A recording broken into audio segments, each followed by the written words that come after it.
Hello and welcome to this special panel discussion of Vimal Jalan Committee report. We have created a platform here to get you the important, relevant voices on the subject.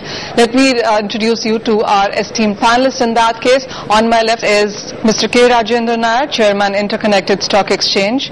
Mr. Shachindra Nath, Group CEO, Religare Enterprises Limited. We also have Mr. Joseph Massey, who's MD and CEO, MCX Stock Exchange. On my right is Mr. Ashok Desai. He's an Indian columnist, and we still are awaiting Mr. Amit Nayak, partner at Nayak, Paranjpe and Company. He would be joining us shortly. Mr. Desai, I would come to you, start with you really. What are the couple of 3, 4, 5 points that you have picked out from this report?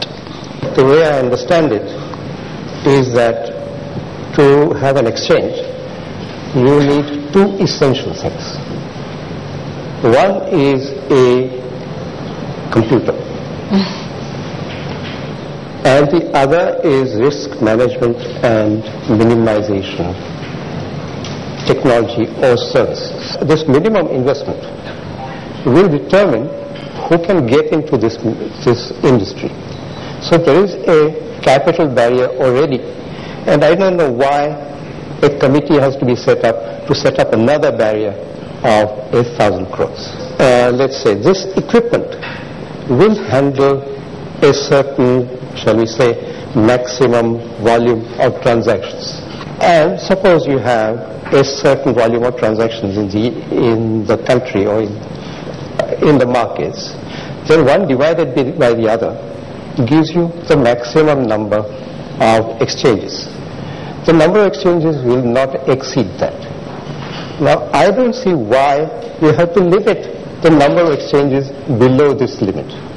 So I simply cannot see why this committee was set up and why it has written this report. I simply cannot see the logic of the answers it has got. Okay, the point is very well taken. Mr. Massey, coming to you now, what are your initial reactions to this? I think we missed an opportunity. So I would say first committee had a golden opportunity when there were 3 or 4 reports which indicated how India has to go in the next 5-10 years or maybe next 20 years. The committee could have taken lead from all those reports which said that our aspiration was to become a global financial center, and the findings of the report should have been actually directed towards that goal. Instead, what we are seeing is that the report is so detached from current reality, current problems in the market, and the solutions that they are deriving at have been completely, I would say, oblivious of the fact of the solutions which the world has already discovered. So, there are so many contradictions within the report. So we are saying that it is not only detached, but if there was a current theme running from beginning to end, it would have been good. A whole lot of work which would have happened in the background is missing. So that's why the report, possibly each one is giving a reaction to say, no, I don't think this model is right for India. So I think that is where we are. But then what is the correct model? Are there any solutions, Mr. Nath, that you have been looking into that report?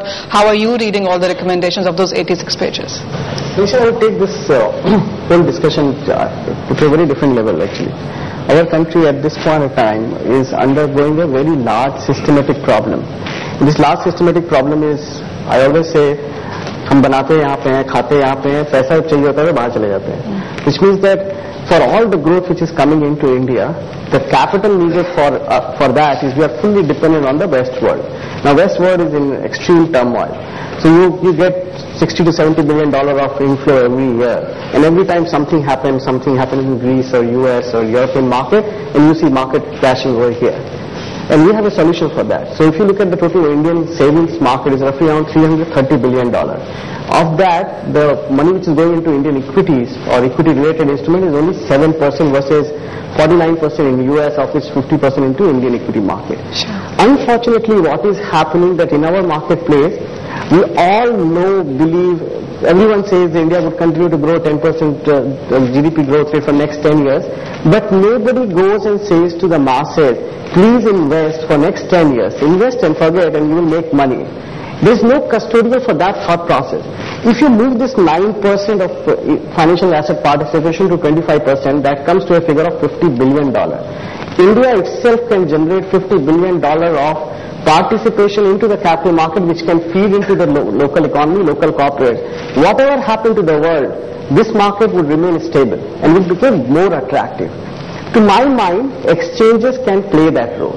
if exchanges become, or exchanges are incentivized to grow the market, they would go to different marketplaces, they would grow, they would explain people why they should invest into the equity market itself. Are we in some form and fashion not allowing any institution to take the leading role of growing Indian capital market? And we all believe in that, but unfortunately nobody thinks in that fashion. So I think we should view it. There are concerns about how do you make sure that incentivization doesn't overplay in terms of the regulatory framework, that there's nothing wrong happens. But there are models which can be worked upon.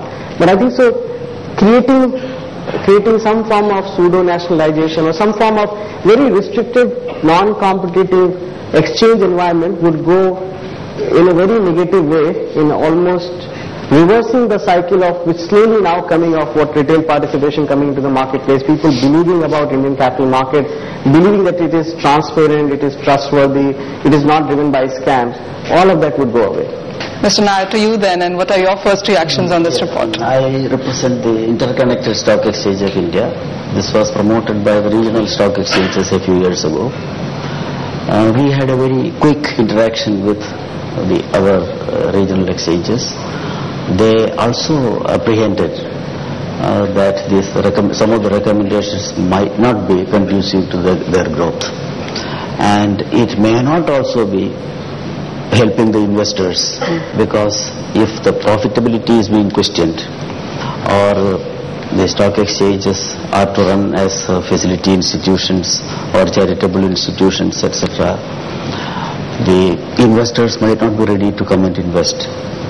And then so many other activities going on nicely so far, all those have been either curtailed or going to be regulated, etc.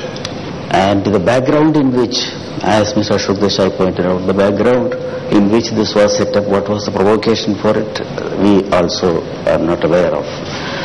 So some of the recommendations our people definitely have concern, and but in a way, since the committee consists of very eminent people, very knowledgeable on the subject, this could be an occasion for an introspection.